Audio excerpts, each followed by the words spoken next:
আমন্ত্রণ জানাবো আমাদের ডিফারেন্ট 3টা অ্যাসোসিয়েশন থেকে 3 জন ব্যক্তিকে যারা আমাদের সাথে অনারেবল গেস্ট হিসেবে আছেন, তাদের কাছ থেকে আমরা আমাদের এই ডিজিটাল এন্টারপ্রেনারশিপের জার্নির মধ্যে কিভাবে আমরা একটু বেটার করতে পারবো, অ্যাসোসিয়েশনের সাথে কানেক্ট হলে কি ধরনের বেনিফিটস আমরা নিতে পারি, এই বিষয়গুলো নিয়ে আলোচনা করব। সো আমি স্টেজে আমন্ত্রণ জানাচ্ছি জেসিআই বাংলাদেশের 2024 সালের প্রেসিডেন্ট ইমরান কাদের ভাইকে, ই কমার্স অ্যাসোসিয়েশন অফ বাংলাদেশের ভাইস প্রেসিডেন্ট শাহাবুদ্দিন শুকুর ভাইকে,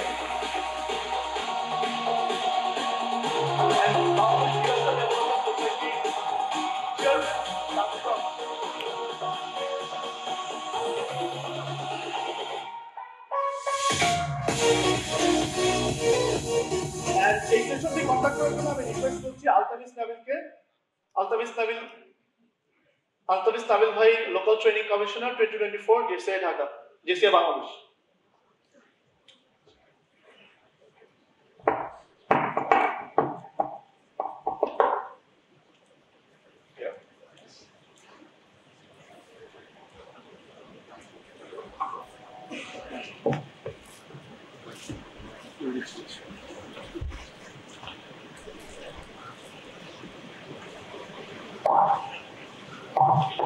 আমি আপনাদের থেকে পাওয়া প্রশ্নগুলো অলরেডি আমাদের প্যানেল যে মডারেট করছেন নাবিল ভাইয়ের কাছে হ্যান্ড ওভার করে দিচ্ছি, সো সেগুলো থ্রুতে আমরা যাবো ইনশাআল্লাহ।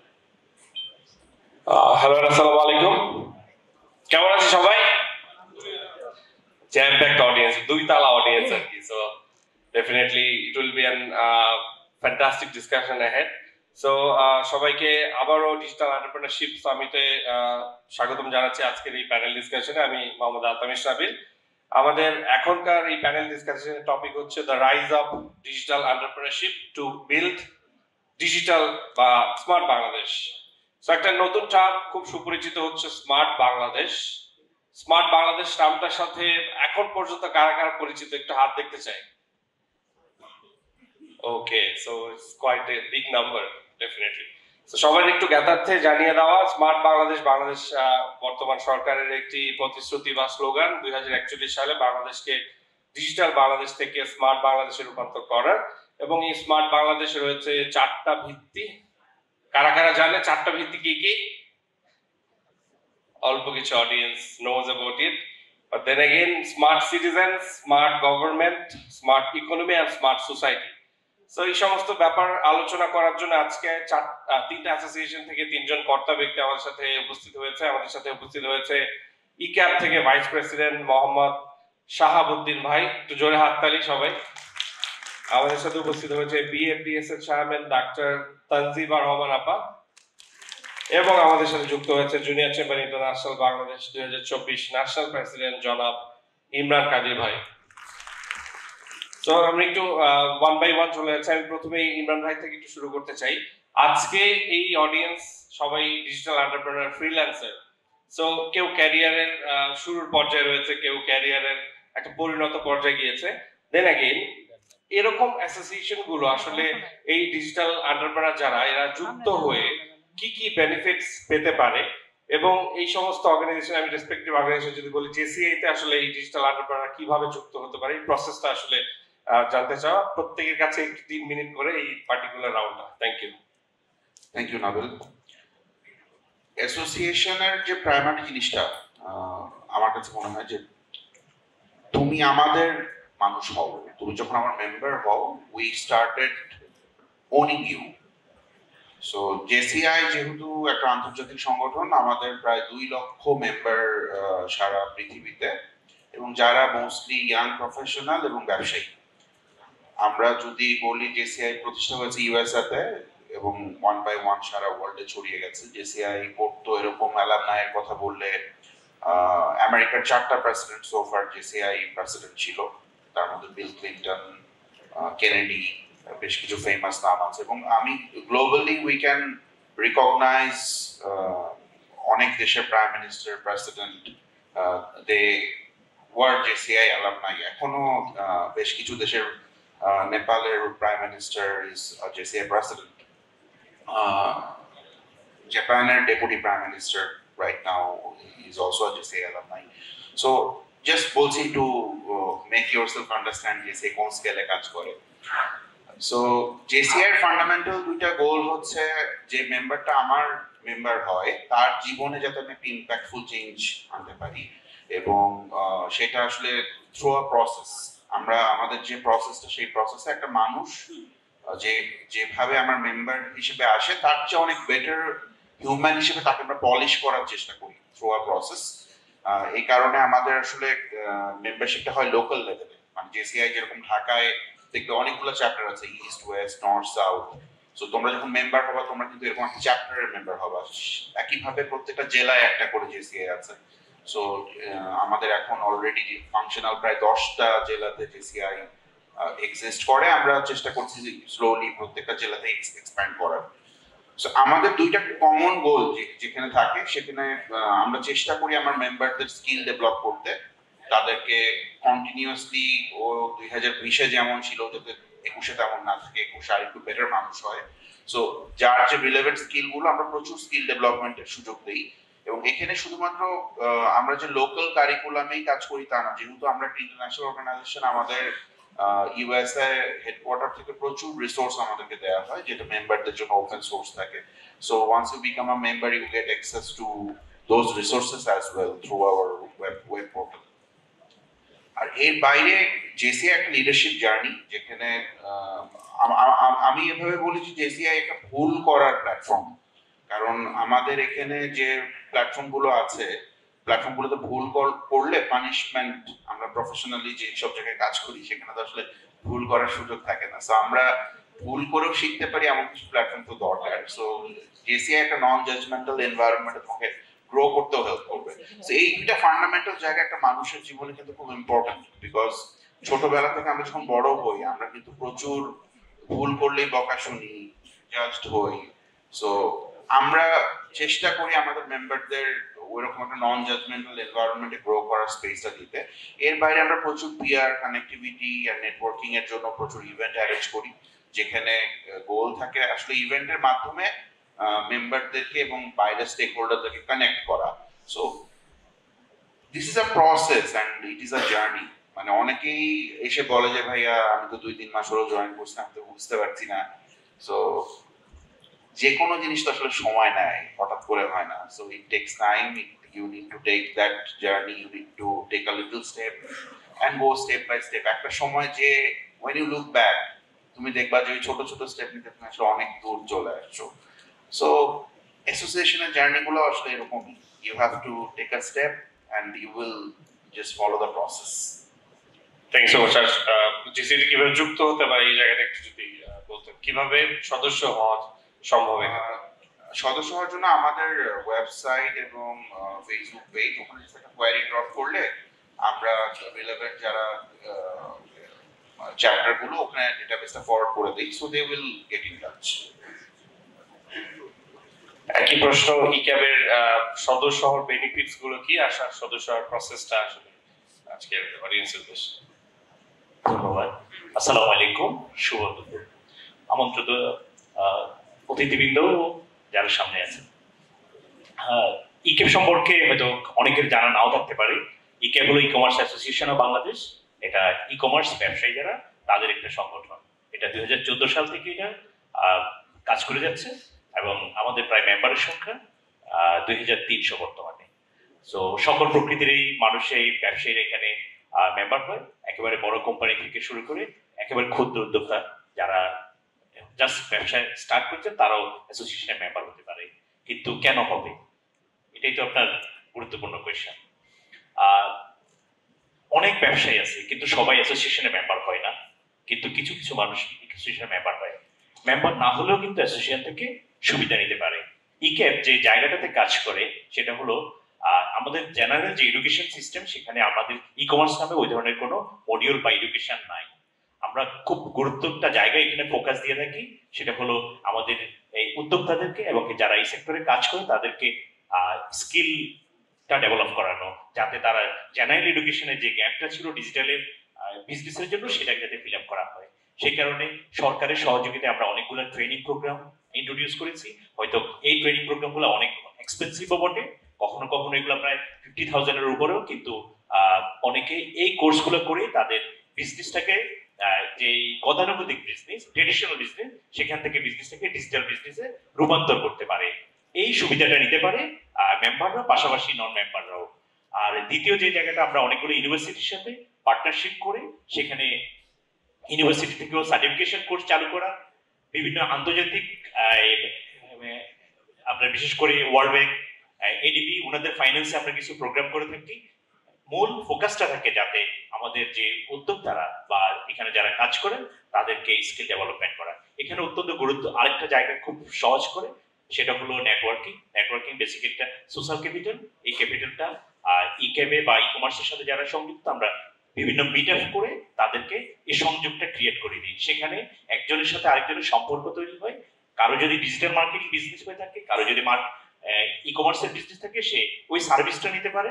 এবং ঠিক তদ্রুপ কারো কন্টেন্ট ক্রিয়েটর, আজকে অনেকজন দেখলাম খুব সুন্দর করে উপস্থাপনা করলেন, একটা বড় মার্কেট এই জায়গাটা। তো এই ধরনের যারা কন্টেন্ট ক্রিয়েট করেন তারাও কিন্তু আরেকজনের যে বিজনেস সেখানে হেল্প করতে পারে। সেই নেটওয়ার্কিং এর সুযোগটা আমরা করে দিয়ে থাকি অ্যাসোসিয়েশনের মাধ্যমে।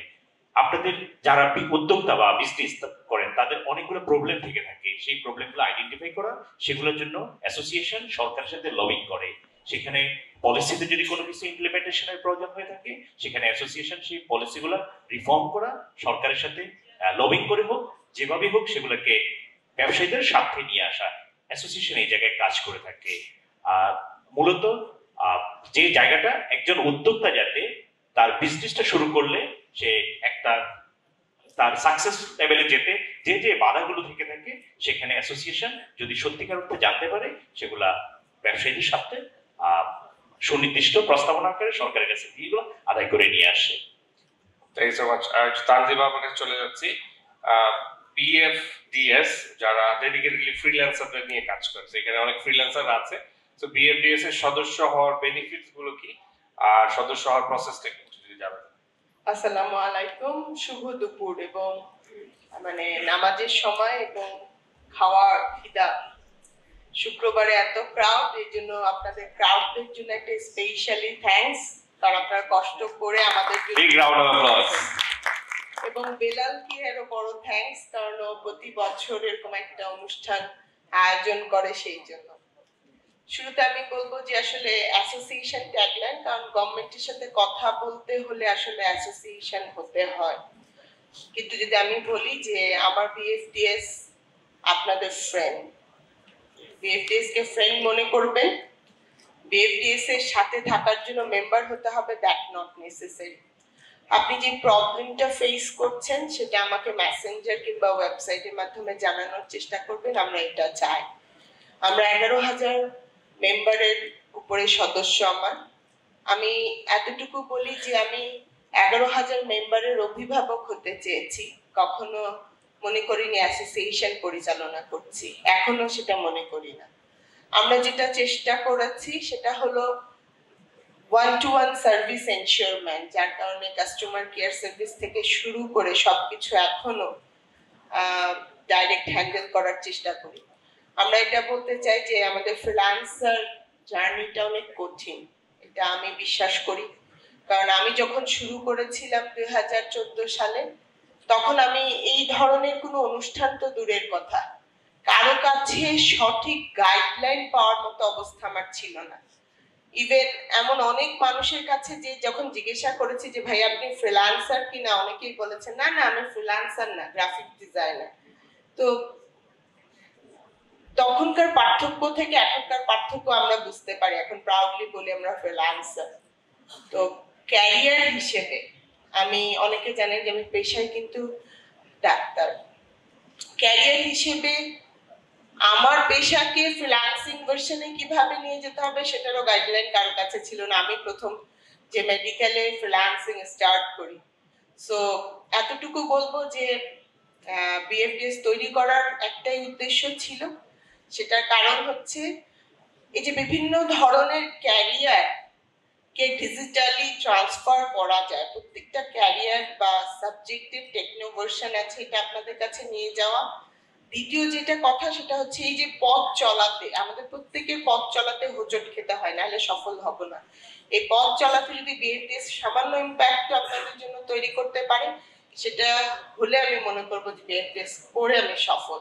আর বাকি সব আমি যেটা মনে করি যে আমার দেশে ডিজিটাল রেমিটেন্স যোদ্ধারা এতটাই ভালো ডিজিটাল যে ওয়েবসাইটটা এবং ডিজিটাল ভার্সন ভালো করে ইউজ করতে জানবেন। কারণ আমরা আসলে বেসিক্যালি এতদিন বলা কেন হয়েছে ডিজিটাল, কারণ সব সিস্টেমে ডিজিটাল আনা হয়েছে। আর স্মার্টের জার্নিটা হচ্ছে আপনার কাছে, আপনি কতখানি স্মার্টলি সেই ডিজিটাল ডিভাইস এবং সিস্টেম ব্যবহার করতে পারবেন তার উপরে। এখন অনেককেই ফোন করে বলতে শুনি যে আপু এটা কি করব, কিন্তু একবার কখনো নিজেকে কোশ্চেন করে দেখছেন গুগলের মতো বড় একটা টিচার আপনার কাছে আছে, ওইটাই লিখে গুগলে সার্চ দেন, কিছু না কিছু তো দেখাবে। সুতরাং ডিজিটাল ডিভাইস ইউজ করা এবং নিজেকে স্মার্ট তৈরি করা নেক্সট জার্নি বিএফডিএস এর এটা। এবং আমি এটা বলবো যে আমাদের বাকি যে জিনিসপত্রগুলো সেগুলো ওয়েবসাইটে আছে, আর আমাদের একটাই উদ্দেশ্য যে আমরা আপনাদের ফ্রেন্ড হতে চাই। ধন্যবাদ।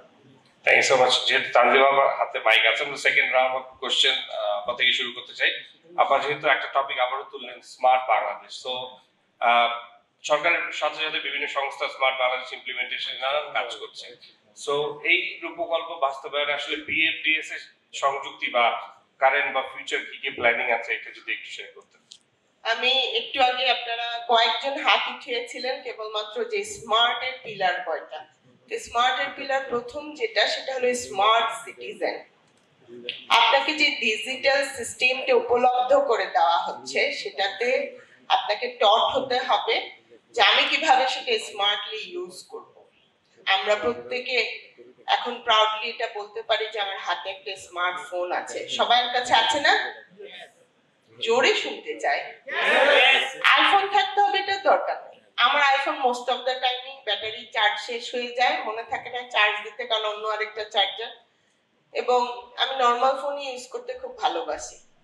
সুতরাং আপনাদেরকে আইফোন থাকতে হবে এটা কোনো না, যে ডিভাইসই আছে না কেন ইন্টারনেট অ্যাক্সেস করা যায় তার মানে ওটা স্মার্ট। সো মোবাইলটাকে সবার আগে স্মার্টলি ইউজ করতে জানতে হবে, এটা হচ্ছে আপনার স্মার্ট হওয়ার প্রথম ধাপ। দ্বিতীয় যে জিনিসটা সেটা হচ্ছে স্মার্ট গভর্নেন্সের সবগুলো সুবিধাকে অ্যাভেল করতে জানা। আমরা যে কাজটা আসলে করি, যে গভর্নমেন্ট আসলে বিভিন্ন ধরনের উদ্যোগ নিয়ে থাকে যেটা আসলে আমরা নিজেরা ইউজ করতে জানি না। যারা ইউজ করতে জানবেন তারা আসলে স্মার্ট নাগরিকও হবেন এবং স্মার্ট সিটিজেনের একটা অংশ হবেন। এবং এই স্মার্ট গভর্নেন্স ক্রিয়েট করার সাথে সাথে যদি এটার ইউজ এনশিওর না হয় তাহলে গোলগুলো অ্যাচিভ হবে না। সেকেন্ড হচ্ছে স্মার্ট ইকোনমি। আসেন আমরা যদি বলি যে এন্টারপ্রেনার হওয়ার প্রথম, আমাকে যদি জিজ্ঞেস করেন যে আপনার এন্টারপ্রেনার হওয়ার প্রথম কি ধাপ ছিল, তাহলে আমি সবার আগে বলবো আমার এন্টারপ্রেনার হওয়ার প্রথম ধাপ হলো টাইম ম্যানেজমেন্ট। দেখা যায় যে আমরা আমাদের জার্নিতে সবগুলো জায়গাকে ঠিক মতো ইউজ করতে পারি না। যেমন যদি বলি যে খুব ভালো ব্যবসা করছি কিন্তু ফ্যামিলিকে টাইম দিতে পারছি না, খুব ভালো কাজ করছি কিন্তু সোশ্যাল ইম্প্যাক্ট ক্রিয়েট করতে পারছি না। আমার ক্ষেত্রে যদি জিজ্ঞাসা করেন, আমি ব্যবসাও করি, সোশ্যাল কাজও করি, বা সংসারও করি, আরো বাকি যে সব জিনিস আছে সবকিছু করি, বাট আমার কাছে সুন্দর টাইম গুছানো আছে। আমি যে কোনো জিনিসকে টাইম স্লটে ভাগ করে নিই, তাহলে আমার জন্য কাজ করা যেমন সোজা তেমন চ্যালেঞ্জেস গুলোও সোজা। দ্বিতীয় যে জিনিসটা বলবো যে টাইম ম্যানেজমেন্টটা যখন খুব ভালো হবে, আপনার আশেপাশের এনভায়রনমেন্ট আপনার জন্য ফ্রেন্ডলি হবে, তখন সফলতা লাভ করতে কিন্তু কষ্ট হবে না। এই কথাটা মনে রাখতে হবে যে আমি একটা করতে যে আরেকটা ছেড়ে দিব তাহলে কিন্তু আপনি দায়িত্ববান হলেন না। আপনাকে দায়িত্ব পালন করা শিখতে হবে, সেটা কেবলমাত্রই সম্ভব যদি আপনি রেগুলার সেখানে টাইম ম্যানেজমেন্ট মেনটেন করতে পারেন। এবং স্মার্ট ইকোনমি, আমরা অনেকেই অনেক কিছু ইউজ করি। আমাকে যদি জিজ্ঞাসা করেন, এখনো যদি আমার ব্যাগ চেক করেন দেখেন আমার ব্যাগে একটা টাকাও না, তার মানে আমি সকাল থেকে রাত পর্যন্ত কি টাকা ছাড়া চলছি? অবশ্যই টাকা ইউজ করছি। কিভাবে জানেন? Digital system. কিন্তু আমার ব্যাগে কারণ আমার বাসাতে কোনো জিনিসই আমার তালা লাগাতে মনে থাকে না। এখন টাকা উঠায় নিয়ে এসে চিন্তা করার থেকে বেটার হচ্ছে মোবাইলে টাকা থাকুক, যখন দরকার তখন ইউজ করব, সেটা ব্যাংক অ্যাকাউন্টে হোক আর যেটাই হোক। এবং এই হ্যাবিটটা আমার রেগুলার হয়ে গিয়েছে। আসলে ঠিক সেম ওয়েতে যদি আমরা চিন্তা করি যে 4th নাম্বার যে পিলারটা, সেটাকে যদি আমরা টাচ করতে চাই, সেই ক্ষেত্রেও আপনাকে যেটা হতে হবে সেটা হচ্ছে ওই যে শুরুতে একটা কথা বললাম, স্মার্ট ডিভাইসের ব্যবহার। আমার মোবাইলটাই আমার কাছে অফিস, আমার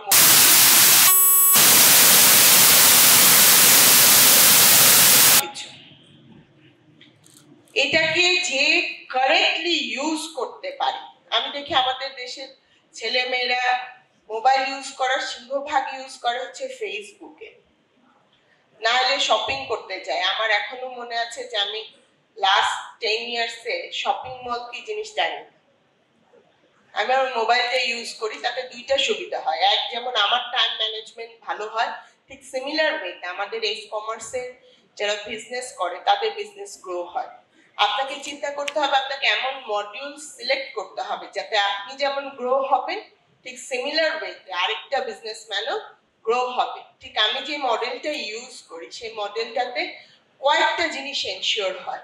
এক হচ্ছে সিকিউরিটি, দ্বিতীয় হচ্ছে ফান্ড ম্যানেজমেন্ট, কারণ যেহেতু আমার সমস্ত টাকা পয়সা খরচ হয় ডিজিটাল ভার্সনে, আমি দিন শেষে কিন্তু আমার কারো কাছে অ্যাকাউন্টেন্ট রেখে হিসাব নিতে হয় না।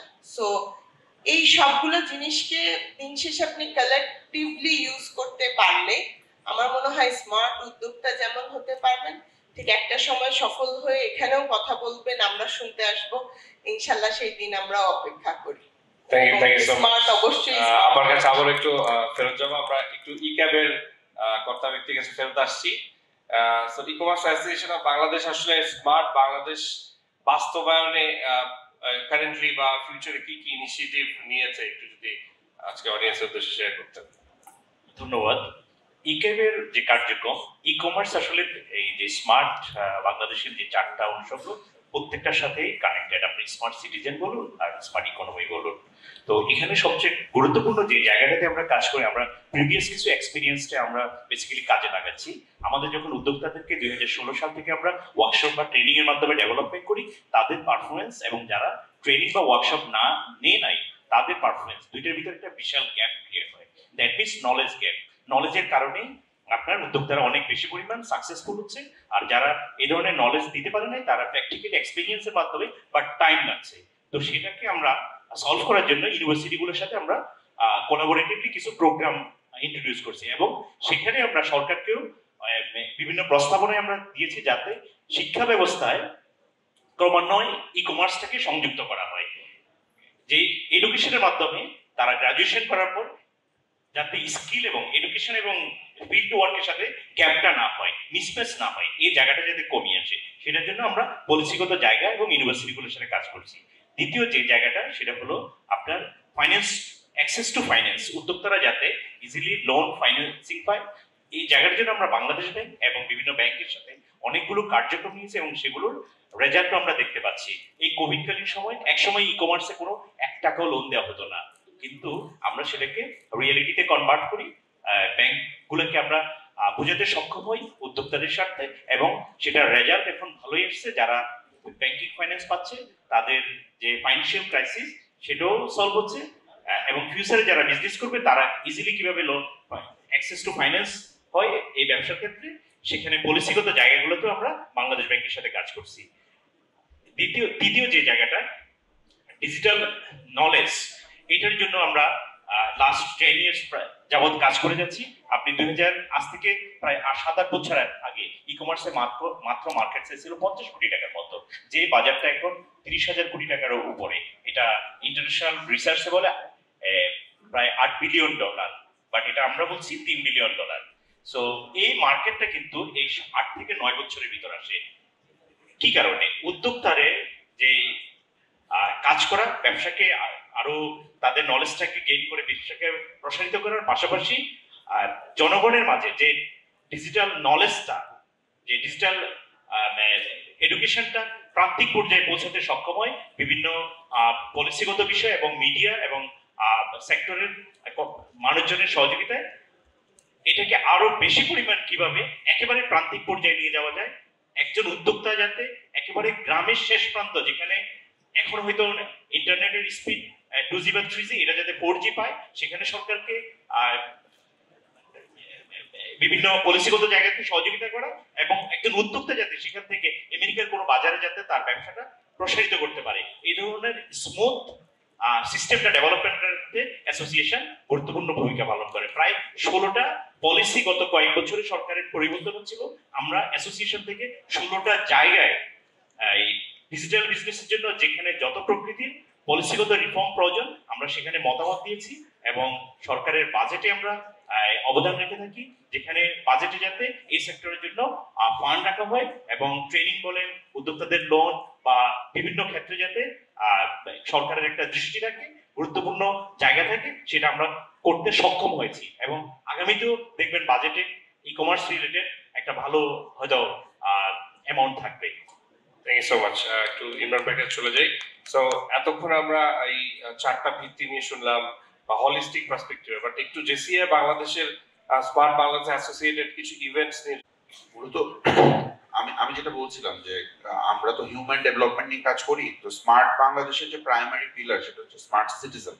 তো আমরা প্রতিনিয়তই কিন্তু আসলে স্মার্ট সিটিজেন ক্রিয়েট করার চেষ্টা করছি এবং এই সিটিজেনই তো আসলে পুরো স্মার্ট বাংলাদেশটা বানাবে।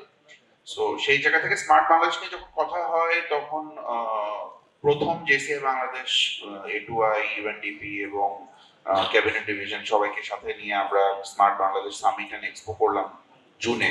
তো সেই সময়টাতে বেসিক্যালি যখন আমরা কথা বলছিলাম স্মার্ট বাংলাদেশ থটটা এসছে, আসলে স্মার্ট বাংলাদেশের রোড ম্যাপটা কি, এটা কি হওয়া উচিত, এটার 2041কে যে আমরা এনভিশন করছি যারা বাস্তবায়ন করবে তারা কিভাবে চিন্তা করে। সো এই সবগুলো অ্যাসপেক্ট চিন্তা করে আমরা 11টা প্যানেল ডিসকাশন করি এবং সেখান থেকে প্রচুর রিকমেন্ডেশন আসে যে স্মার্ট বাংলাদেশ যে আমি বলছি ভিশন 2041 সেটা আসলে কেমন হওয়া উচিত, সেটা 4টা পিলার তো আমরা জানতে পেরেছি, but how is it's more detailing. তো আমরা তখন ওখান থেকে প্রচুর রিকমেন্ডেশন পাই এবং যে রিকমেন্ডেশন গুলো আমরা মোটামুটি একটা ট্রান্সক্রিপ্ট করে বাংলাদেশ গভর্নমেন্টের প্রত্যেকটা ইম্পর্টেন্ট উইং এ দেই, যেটা এখনো একটা পলিসি হিসেবে হয়তো সামনে আসবে, তোমরা একটা ডকুমেন্ট হিসেবে পাবে এবং আমরা চেষ্টা করছি গভর্নমেন্টের সাথে কন্টিনিউয়াস অ্যাডভোকেসি করে এটাকে একটা ফর্মুলেশনে আনতে। এবং যে smart Bangladesh starts with you as an individual. এই যে প্রত্যেকের হাতে আপা যেটা বললো যে একটা স্মার্টফোন আছে এবং এই স্মার্টফোনের বেস্ট ইউটিলাইজেশনটা বোঝা, ডিজিটাল ওয়ার্ল্ডটাকে বোঝা, আমাদের সময় কিন্তু আমরা এটা পাই নাই। আমাদের ওয়ার্ল্ডটা ছিল, আমরা একটা পাড়ায় বড় হয়েছি, যে পাড়ার ওই সোসাইটি ওই কমিউনিটি নিয়ে আমি ব্যবসা চিন্তা করতাম। বাট আজকে বাংলাদেশের একজন গ্রামের এন্টারপ্রেনার, ও কিন্তু America is a market for him or her. So your space has been to the globe, মানে তোমার কোনো ব্যারিয়ার নাই। সো এই পোটেনশিয়াল, এই অপরচুনিটি আমরা যখন বড় হয়েছে আমরা কিন্তু ওই ওপেননেসটা পাই নাই। So it's a huge potential এবং we just need to know যে আসলে এইটাকে কিভাবে আনট্যাপ করতে হয়, কিভাবে আমরা এটাকে কাজে লাগাবো। সো আমার মনে হয় আমরা পারবো 2041 আসতে আসতে এই যারা শুক্রবার দিন নিজের হোম স্যাক্রিফাইস করে এই রুমে আসছে তাদেরকে দিয়ে চেঞ্জ সম্ভব আসলে। অলরাইট, সো আমরা সবাই বিলিভ করি যে আমরা পারবো। লাস্ট রাউন্ড অফ কোশ্চেন, যেহেতু ইমরান ভাইয়ের কাছে মাইক রয়েছে, ইমরান ভাইকে দিয়ে শেষ করা। সো একে একে বাকিদের কাছে যাবো। যেহেতু জেসি একটা হিউম্যানিটেরিয়ান পার্সপেক্টিভেও কাজ করে, সো আমরা দিন শেষে অনেক টাকা পয়সা রেভিনিউর কথা শুনলাম, বাট সোসাইটিকে গিভ ব্যাক করো এন্ড অফ দ্য ডে একটা বড় perspective. End of the day we are not bound to do for our own, for our society, for our nation, for the world, আসলে অনেক কিছু কন্ট্রিবিউট করা আছে। তো সেই পার্সপেক্টিভে সোসাইটিতে গিভ ব্যাক করার পার্সপেক্টিভে আসলে এই সমস্ত অ্যাসোসিয়েশনে সংযুক্ত হওয়া কিভাবে বেনিফিশিয়াল হতে পারে একটু যদি ইমরান ভাই থেকে শুনি। গিভিং ব্যাক তো আসলে প্রত্যেকটা মানুষের মধ্যে একটা কোয়েস্ট কিন্তু থাকে তার ভেতরে, যে to give back to my family, community, society. And আমরা তো আসলে এই দুনিয়াতে সারা জীবন থাকবো না, একসময় আমরা মারা যাবো। So to pass that back to our future generation, তাদের জন্য একটা সুন্দর এনভায়রনমেন্ট রেখে যাওয়া, তাদের জন্য একটা সুন্দর ইকোসিস্টেম রেখে যাওয়া, একটা জেনারেশনাল ওয়েলথ রেখে যাওয়া পরের জেনারেশনের জন্য, যেটা তাদের জীবনটাকে সহজ করতে পারে, এটা কিন্তু আমাদের প্রত্যেকের অ্যাসপিরেশন। তো আমরা একটা ডেভেলপিং কান্ট্রি এবং সেখানে কন্টিনিউয়াস নানা ধরনের চ্যালেঞ্জ আছে। সো এখনো খাবার পায় না এরকম মানুষ কিন্তু বাংলাদেশে এক্সিস্ট করে, যে যার একবেলা ভাতের সিকিউরিটি নাই। সো ওই জায়গা থেকে our capacity is very low. 18 কোটি মানুষের দেশে আসলে অনেক বড় একটা কমিউনিটিকে আমাদের সার্ভ করার প্রয়োজন, বাট আমরা চেষ্টা করি কন্টিনিউয়াসলি। আমাদের এই মুহূর্তে প্রায় 45 লোকাল অর্গানাইজেশন আছে জেসিআই সারা বাংলাদেশে। তো সেই জায়গাটা থেকে আমাদের আমরা যেমন হিউম্যান ডেভেলপমেন্টে আমাদের একটা ফোকাস আছে, আমাদের একটা বড় ফোকাসের জায়গা হচ্ছে সোসাইটাল বিভিন্ন প্রবলেমগুলোকে সলভ করা, এবং আমাদের যে ইভেন গোলগুলো আছে সেই গোলগুলোর সাথে অ্যালাইন করে আমরা কিন্তু কন্টিনিউয়াস নানা ধরনের প্রজেক্ট ডিজাইন করে যাচ্ছি এবং চেষ্টা করছি কমিউনিটি প্রবলেম সলভ করতে। আমি জাস্ট এটা বলবো যে আপনি যে কোনো প্রবলেম সলভ না আসলে প্রথমে নিজের থেকে শুরু করা উচিত, নিজের বাসা থেকে শুরু করা উচিত। আমি গতকালকে ডেইলি স্টার একটা রিপোর্ট করছিলাম যে ঢাকা শহরের পানি কমে যাচ্ছে দিন দিন। সো পৃথিবীর এমন অনেক বড় শহর আছে যে শহরে কিন্তু এখন পানি নাই, মানে ড্রিঙ্কিং ওয়াটার নাই। ক্যান ইউ ইমাজিন যে ঢাকা শহরে এখন ট্যাপ খুলছেন বাট ট্যাপে পানি নাই, মানে ওই দিনটা কিন্তু খুব কঠিন দিন। সো এই যে যখন হয়তো দাঁত ব্রাশ করছি পানির ট্যাপটা খুলে রেখেছি বা শাওয়ার নিচ্ছি, অপ্রয়োজনীয় যে পানিটা ওয়েস্ট হচ্ছে, এটা কিন্তু নিজের থেকে স্টার্ট করা উচিত। ওয়েস্টেজটা বন্ধ করা, ফ্যামিলিতে এটাকে পিচ করা উচিত, দেন ফ্রেন্ডসদেরকে বলা উচিত। ওই ডেটা কিন্তু খুব কঠিন। কেপটাউনে যখন প্রথম এই দিনটা আসলো 0 ডে, সো ওখানে কিন্তু দাঙ্গা হয়ে গেল। আপনারা যদি পড়েন, কেপটাউনে এখন পানি আছে ফরচুনেটলি, বিকজ সাফিসিয়েন্ট রেইন আসছে, আল্লাহ দিয়েছেন, স্রষ্টার কৃপায় এখনো ওখানে পানি আছে। ব্যাঙ্গালোরের মতো অনেক শহরে বাই 2035 পানি থাকবে না। সো আমরা হয়তো এখন চিন্তা করতে পারছি না, দেয়ার আর বিগার প্রবলেমস টু সলভ। আমি জাস্ট একটা প্রবলেমের কথা অ্যাড্রেস করলাম। আমার মনে হয় আপনারা এখানে যারা আছেন তারা সচেতন নাগরিক, এবং সেই জায়গা থেকে আপনারা নিজেদের থেকে এই প্রবলেমগুলোকে, ছোট ছোট প্রবলেমগুলোকে আইডেন্টিফাই করবেন এবং আপনাদের লেভেলে সলভ করার চেষ্টা করবেন। এটা একটা অনুরোধ থাকলো এই ফোরামের প্রতি। Thank you so much. আমি একটু ডিফারেন্ট কোশ্চেনে যাই। যেহেতু নামাজের বিরতি আছে, আমি একটু এক্সপেক্ট করবো বাকি দুজন থেকে 1 মিনিটের উত্তর। সো আজকের এই ডিজিটাল উদ্যোক্তারা আজকে রয়েছেন, অনেকে তার ক্যারিয়ারের early stage. So how they can become an successful entrepreneur, because you apart from your industry background, আপনি নিজে এন্টারপ্রেনার হিসেবে কাজ করছেন। তারপরে কিছু টিপস টুয়ার্ডস দ্য অডিয়েন্স আজকে 1 মিনিটের মধ্যে, how to become a successful. ধন্যবাদ। বেসিক্যালি যেই কাজটাই শুরু করি না কেন, ফোকাসটা গুরুত্বপূর্ণ। আমার কাছে, আমার পার্সোনাল লাইফের এক্সপিরিয়েন্স থেকে, যেই কাজটা করি না কেন ওইটাতে ফোকাসে থাকা এবং লেগে থাকা। এটা ফেলিউর আসবে এমন কোনো দুনিয়াতে বিজনেস নেই যেখানে আসলে ব্যর্থতা নেই। আর আমরা আমাদের লাইফে অনেক ব্যর্থতা, ইভেন আমি একটা স্টার্টআপ নিয়ে লাস্ট 8 ইয়ার্স স্ট্রাগল করতেছি। 8 বছর এটার সফলতা দেখি নাই, বাট আমি সফলতা দেখবো, এই কারণে আমি 8 বছর লেগে আছি। সো লেগে থাকা এবং ফোকাসটা, আমি এক্স্যাক্টলি হয়তো জানবেন আমার যে ফোকাস এরিয়াটা, সেটা 8 বছর কেন সাকসেস হয় নাই, বিকজ আমি আর্লি স্টেজে স্টার্ট করেছি, কারণ তখন মার্কেট তৈরি হয় নাই। ফেলিউর গুলো আমি জানি, এই কারণে আমি জানি নাই। আমি ফোকাসটা রেখেছি, ইনশাআল্লাহ এটা হয়তো খুব অল্প সময়টা সফলতা আসবে। আমার কাছে মনে হয় 2টা জিনিস, যে কাজটা করি না এটাতে লেগে থাকা এবং ফোকাস ঠিক রাখা। ধন্যবাদ। Thank you so much. Tanjim আমার কাছে একটু ডিফারেন্ট প্রশ্ন। আমরা যে এতক্ষণ রেভিনিউ, তারপরে সোশ্যাল কজ বললাম, আমি যদি সেলস থেকে শুরু করে how to become a good human, এইখানে এই পার্সপেক্টিভে আসলে আপনার কি টিপস? দিন শেষে অনেক টাকা হবে, কিন্তু একটা জিনিস সে স্যাটিসফ্যাকশন হবে না। সেটা যদি হবে না কেন, তার কারণ হচ্ছে কাউকে যদি হেল্প না করে। আসলে টাকাটা দিন শেষে সবকিছু এনে দিতে পারে না, এটা যখন অনেক টাকার মালিকও হয়ে যাবেন তখন বুঝতে পারবেন। সো আমরা উদ্যোক্তা হতে চাই, কাজ শুরু করতে চাই এবং আর্নিং যাই করতে চাই না কেন, অনেক আর্লি লেভেল থেকে শুরু করতে হবে। আমি যদি আমার কথা দিয়ে বলি, আমি ক্লাস 8 থেকে ইনকাম করা শুরু করছি, এবং যখন খুব আর্লিতে করছি তখন হোঁচটগুলা খুব আর্লি শেষ হয়ে গিয়েছে এবং অল্প বয়সে সফল হয়ে যাচ্ছি। সো আপনাদের ক্ষেত্রে একটাই কথা বলা, যে গুড হিউম্যান বিং হতে হবে। আমাদের বাংলাদেশে যেটা নাই সেটা হলো আমাদের গুড ইথিক্যাল প্র্যাকটিস। ফ্রিল্যান্সারদের সবচেয়ে বড় প্রবলেম হলো ইথিক্যাল প্র্যাকটিসের কারণে। নীল এখানে বসে হাসতেছে আমাকে দেখে, যে মার্কেট প্লেসে অ্যাকাউন্ট ব্যান হয়ে যায়, এটা কেন হয়? সেকেন্ড হচ্ছে, কোনো দিন নিজের জন্য একবার চিন্তা করে দেখছেন, নিজের দেশের নামে নিজের ফেসবুকে লিখে দিচ্ছেন? ফেসবুক তো আপনার ওন প্ল্যাটফর্ম না, আপনার দেশ সম্পর্কে বাইরের মানুষ কি বলছে। সুতরাং গুড হিউম্যান বিং হন, দেশটাকে ভালোবাসেন, আর যখনই গুড হিউম্যান বিং হয়ে যাবেন তখন আমি বলি যে সবার আলাদা আলাদা সৃষ্টিকর্তা আছে, সে তার জায়গা থেকে তাকে হেল্প করবে উপরে উঠে আসার। সুতরাং গুড হিউম্যান বিং হওয়াটাই সবচেয়ে বড় practice. Thank you so much. So I'm handing over to Belal Bhai to conclude that panel discussion. Thank you so much. Thank you. Thank you so much for this session.